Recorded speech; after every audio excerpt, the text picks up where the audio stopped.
Welcome to Hope Talks Podcast with Grayson Willis and Pastor Margaret Michael, where you'll hear inspiring stories that are filled with hope and good news in Jesus Christ. You can also search for our podcast on iTunes, Spotify, Google Podcasts, and TuneIn. We would love your feedback and invite you to take a short, anonymous survey. You can find the link to the survey in the show notes. Welcome to today's broadcast of Hope Talks. I'm Grayson Willis. And I'm Pastor Margaret Michael.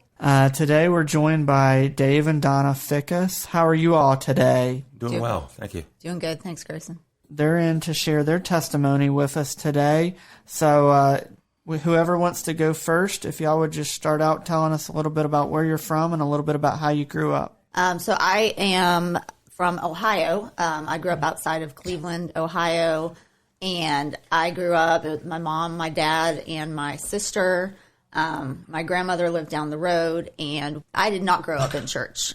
So my family, they didn't just not go to church, but like my dad was really against church and against God. And so I didn't grow up around that. I did have opportunities, I guess, when I was a kid to go to church sometimes. My grandmother, when I was very young, sometimes would take us on Easter or Mother's Day, but there was just a few times that we did that. I remember growing up, like the area I lived in, there were a lot of Catholic families, and so like in school, all the kids would talk about going to like their confirmation classes and everything, and you know, I always wondered what that was like, but I was sort of on the outside of all of that. So I did, that was pretty much, that was it. And then when I got to be an adult, when I was older, I was able to moved away sort of on a whim to Virginia. I actually moved to Richmond, Virginia when I was 20, and that's where I met Dave, actually. That's awesome. So now it's your chance. Was that whim? Did you just, there were some friends moving? There were some friends that were going to move. I lived in a house, there were about 6 of us that lived in this house, and for whatever reason, 3 of them decided they were going to move to Richmond, Virginia, and I said, well, sure, why not? Let's go. And so I moved with them. They ended up moving back to Ohio. They didn't stay for very long, but I said, hey, this works for me, so I stayed. So, that's awesome. Yeah. That's very good. How about you, Dave? My name's Dave. I was born in Chicago. I have 5 brothers and sisters. And I was raised, to believe in God. I was told about God. We went to church. We did all the things we were supposed to do. But in thinking about it, just coming here, I was thinking about it. Never was told about God. Never by mom or my dad about how God affected them in their lives or story of how God was with them at any particular point in their life. And so growing up, that wasn't part of my religion. It was, believing in God means going to church. Believing in God means going to vacation Bible school. My parents would host a youth group periodically, not a lot, but I remember them doing it occasionally. One brother's 10 years older than me. One sister's 10 years older than me. I'm 10, 11, it works out that way. But when I was 7, we moved to Kansas City. And my dad was a self-made man. He was very driven, powerful speaker. He was the ECO. He built his own company, and then he was purchased by another company, and he became chief financial officer of that company. Very, very alpha male. My whole family is full of alphas, except for my mom. But we moved to Kansas City, and I was baptized 2 times in Kansas City that I remember.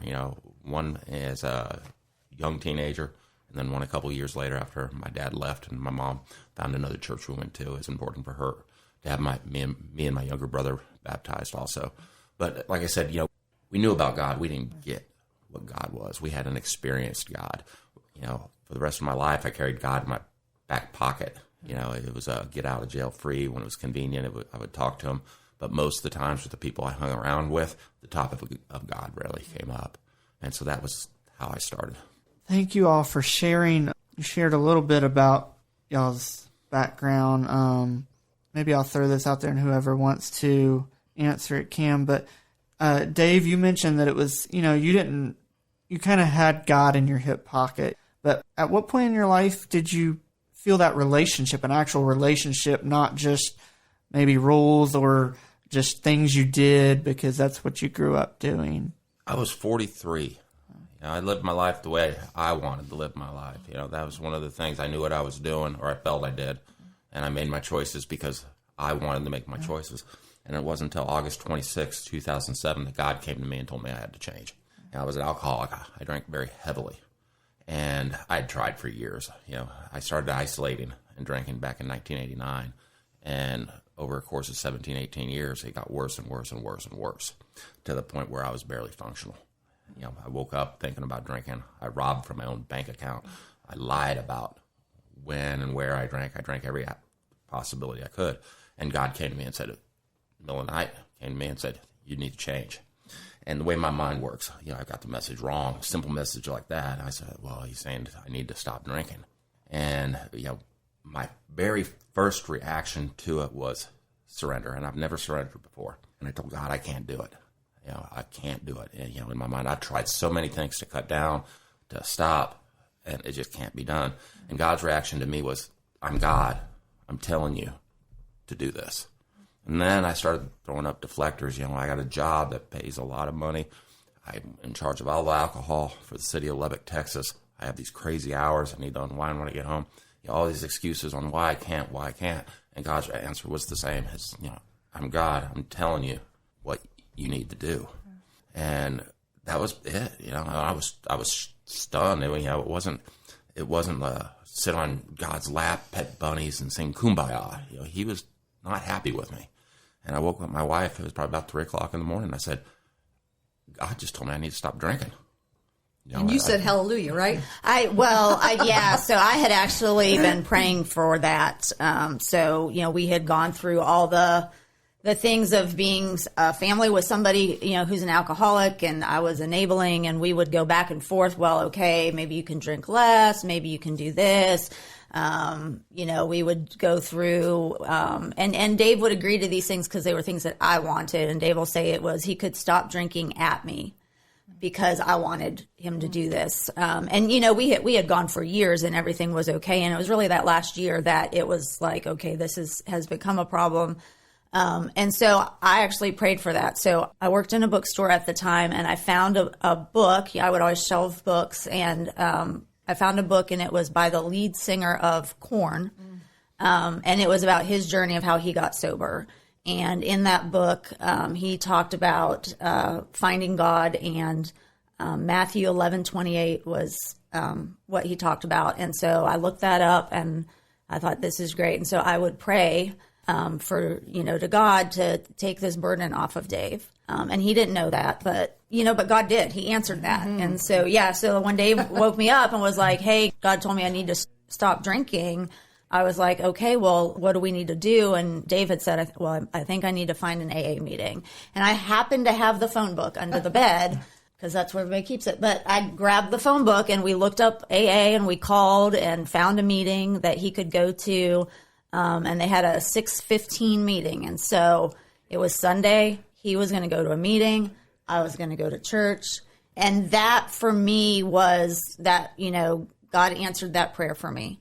And I was good with that. So that was sort of, Dave will tell more about kind of how he grew with God. I didn't really grow with God at that point because I was just happy that God had answered that prayer. I was doing what I thought I needed to do in church, but there wasn't, it was like, wow, I witnessed this miracle and that was wonderful, but I didn't really go anywhere with that, but he did. No, and to understand what this particular journey or miracle, if that's what you want to call it, was, over 17 years, I progressed from drinking beer and tequila, not every night, but just enough to wind me down, smoke a joint, and then I left Kansas City, and I left the drugs behind. But alcohol was legal. That was okay. And I progressed to brandy, because I'm a sophisticated guy. Sophisticated people drink brandy.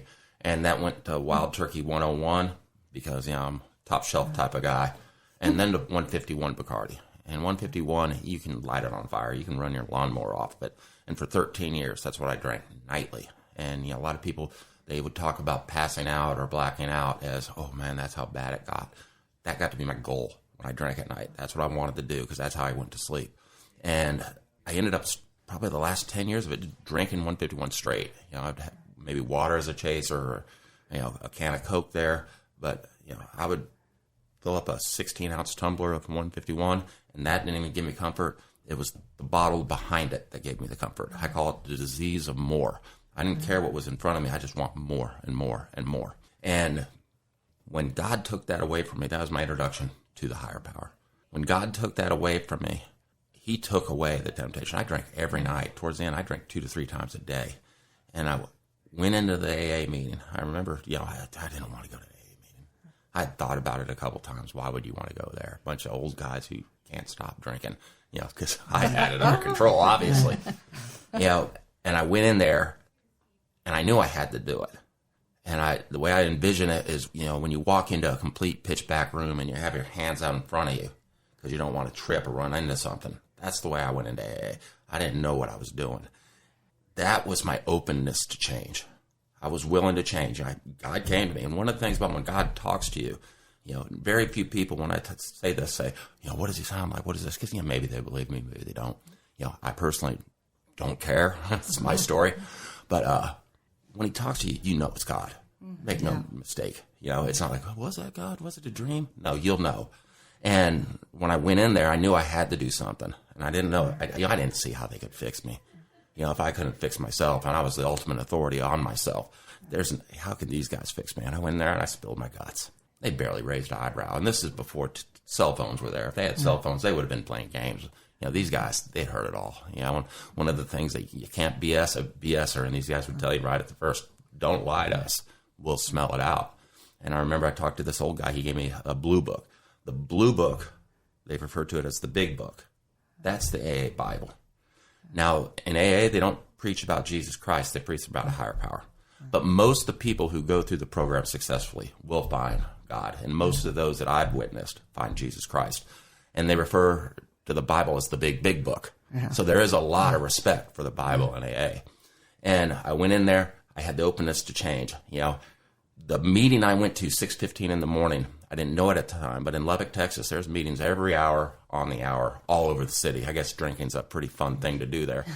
And the meeting I ended up at was where they send people who are really hardcore or people who just have a really strong desire to stop drinking. I didn't know this till years and years later, but my thought was that's where God wanted me. That's where I had to be because I'm one of those guys, I'm an alpha. You don't tell me what to do. Right. And I went into this meeting with these guys who know what they're doing, and none of them really told me what to do. They just let me be. And showing up is part of it. Yeah. Every day, showing up. And I did that. I did the 90 for 90. And I did it. And I remember, at one point, some big biker guy comes up to me on me. His name's Sheldon. And he had long-term sobriety. These guys with long-term sobriety would rotate from meetings to meetings. And he comes up, he grabs my shoulder and says, are you okay? And of course, I took it as an insult. What do you mean, am I okay? Do you not know who I am? And he goes, you just haven't shared in a couple days. And I go, oh, no, I'm fine. And the next day I came in, I'm going to show Sheldon. And I shared. And then the next day I shared. Pretty soon Sheldon goes off and does his own thing, different meetings, but I'm still sharing. And I continued to share. About 2 months into it, I remember I shared. I don't remember what I said, but in Lubbock, Texas, you have these beautiful sunrises because you got a lot of dirt in the air. You don't have any hills. You don't have any trees. So you have a lot of sky. Beautiful sunrises when you come out of AA at 7:15 in the morning. And I ended whatever I was sharing about with the comment that I don't always see a good sunrise in the morning.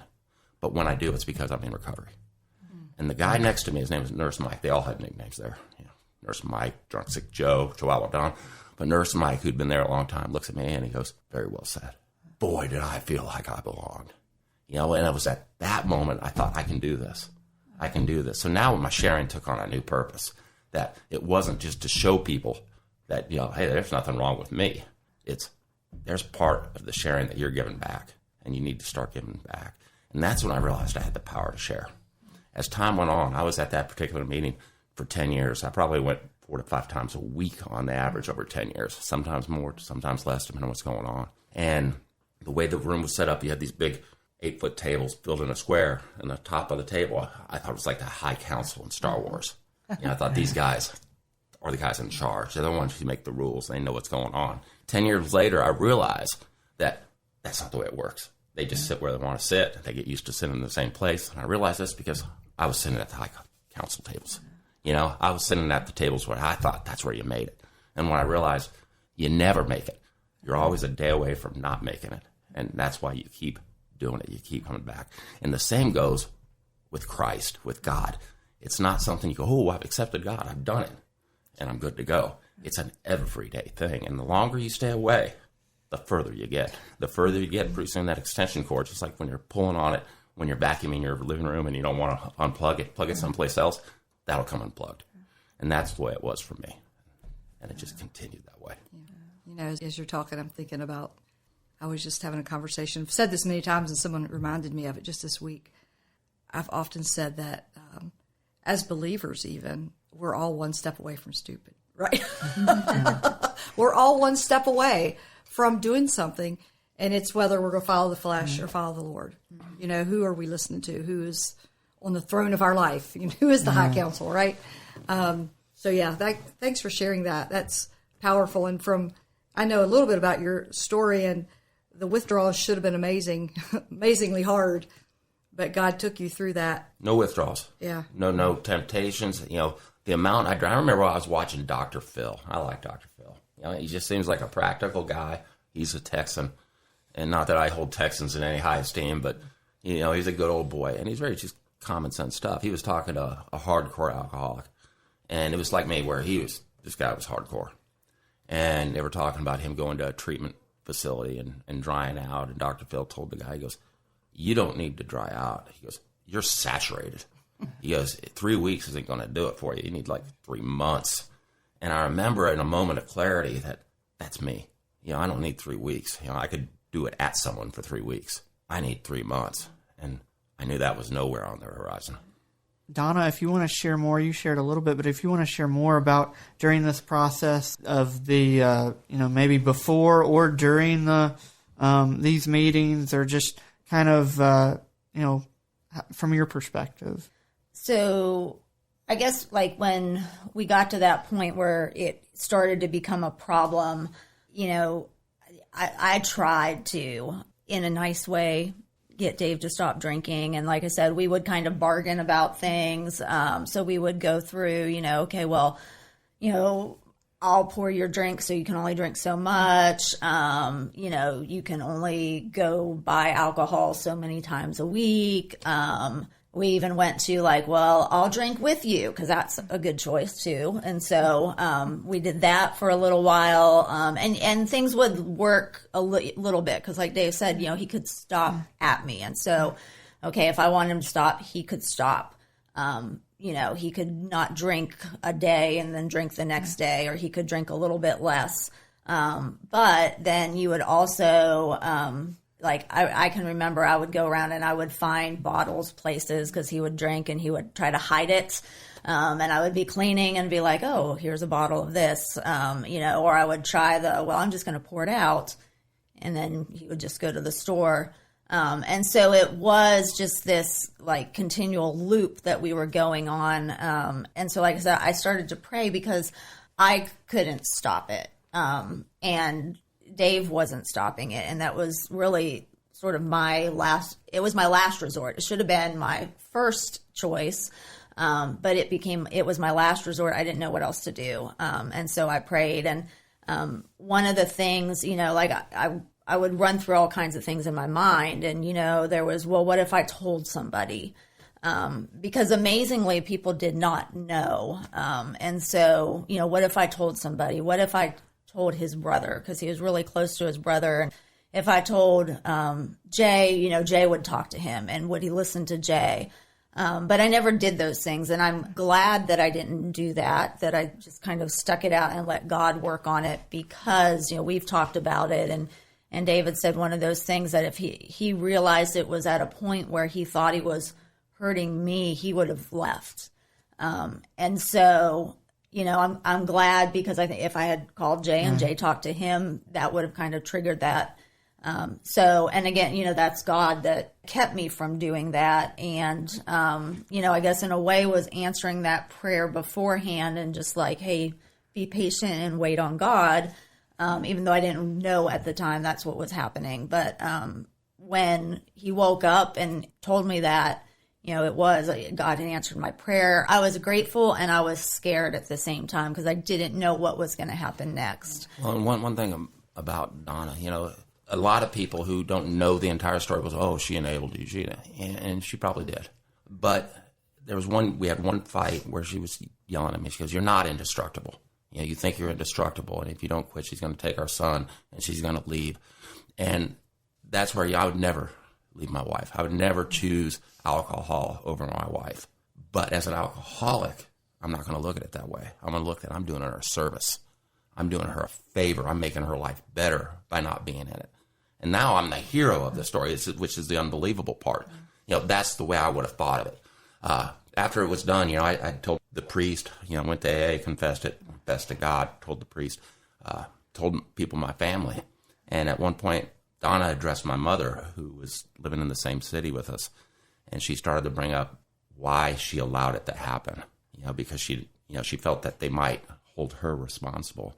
And before she could even get it out of her mouth, my mom said, "Thank you for staying with him." None of my family blamed her, which is amazing, because if she would have gone to them, they would have come down on me. I think they like her quite a bit better than I did. They like me. But I told you that we're all alphas, and it would not have been a pretty sight. And I don't think it would have ended happily for anybody. But God had a plan. God gave her the patience. And if it wasn't for her, I think I would have been dead by now. It's amazing as we look through, like we always, and I know there's times that intervention needs to be made, right?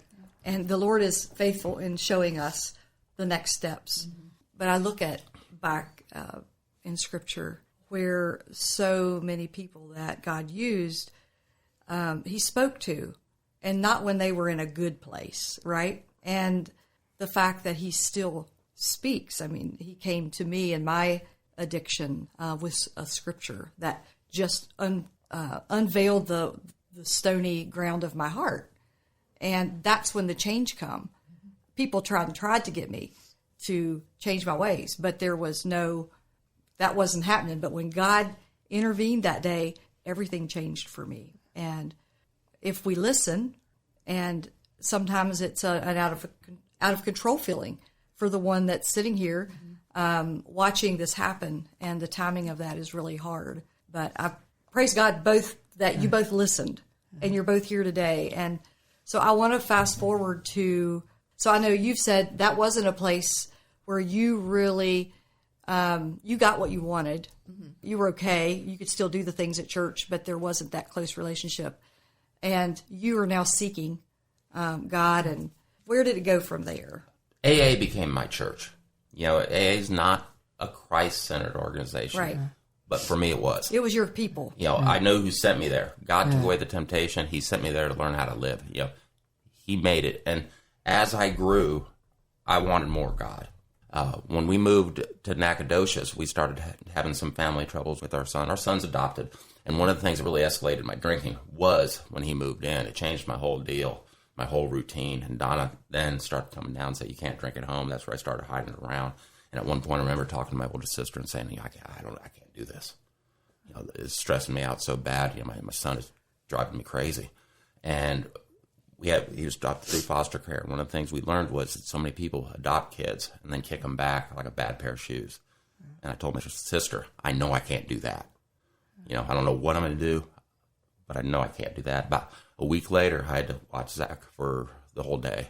And I remember driving around because, driving was easier. And he'd get sleepy, and then I could put him down, and then I could drink. But on this particular day, Zach became my buddy. And it just was like God answered my prayer. I didn't know what to do, and he answered my prayer.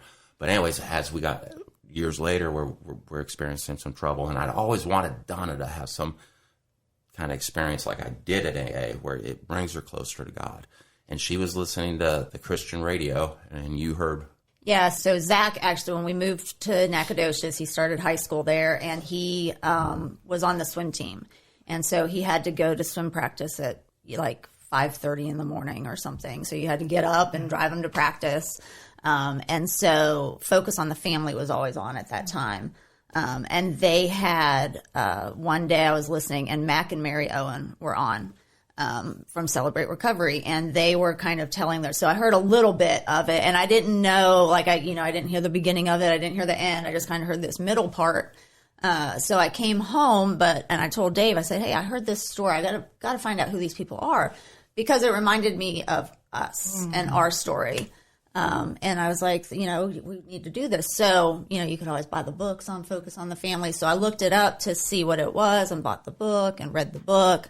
And it kind of got me interested in Celebrate Recovery. And Dave was like, yeah, we should find that and do that. Well, we looked it up, and there was one in Lufkin, which was 30 minutes from us. And so we decided we were going to go, but we didn't go right away.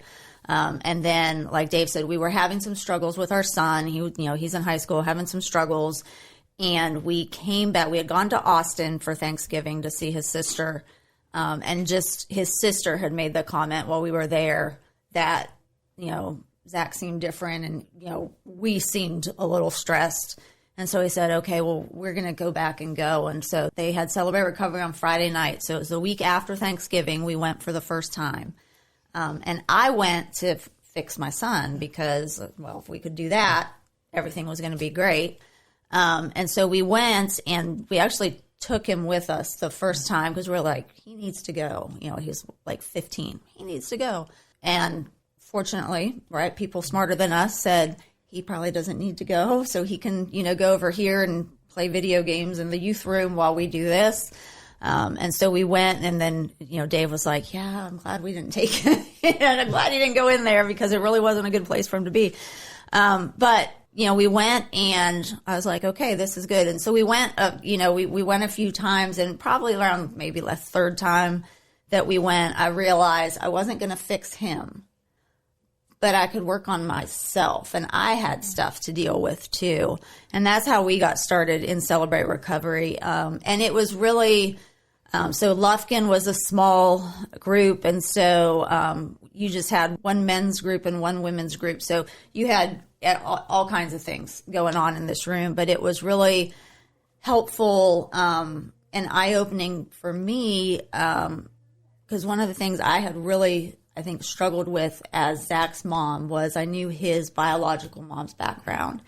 And I struggled a lot with how she couldn't be in his life. But listening to some of the stories in Celebrate Recovery really kind of helped me come to terms with that, and realize that she didn't necessarily make a choice not to be in his life. There were things that she struggled with that just didn't make it possible to be around. And so that helped me a lot with that. But, just learning things that I had to figure out in life, dealing with things back from my childhood. So I had trauma in my childhood.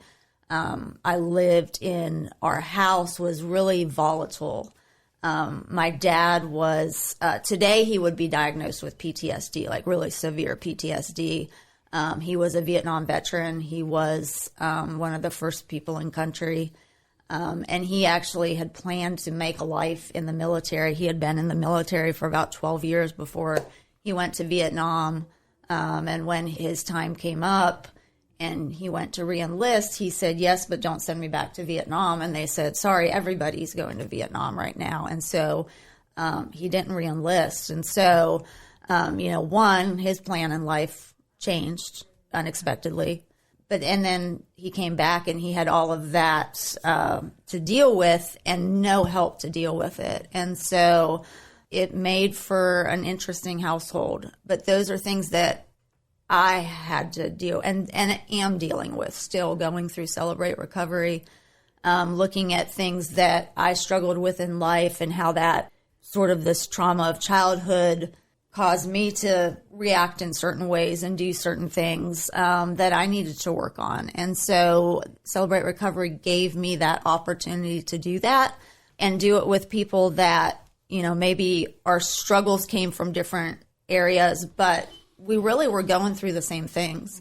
Thank you for listening to today's broadcast of Hope Talks. We pray that Dave and Donna Fickes' testimony was a half hour of hope for your life. We also hope you'll join us next Sunday right here on 1470 AM and 102.1 FM WBTX for part 2 of Dave and Donna Fickes' testimony. Also, I hope and pray you have a Merry Christmas. May God bless. Hope Talks is sponsored by Church of the Nazarene Harrisonburg in partnership with Sunshine Ministries. Thanks for listening to today's podcast of Hope Talks. If you enjoyed the podcast, please subscribe for updates and the latest episodes. Also, if you're in the Harrisonburg-Rockingham County area, we invite you to listen on the radio each Sunday at noon on 1470 AM or 102.1 FM WBTX.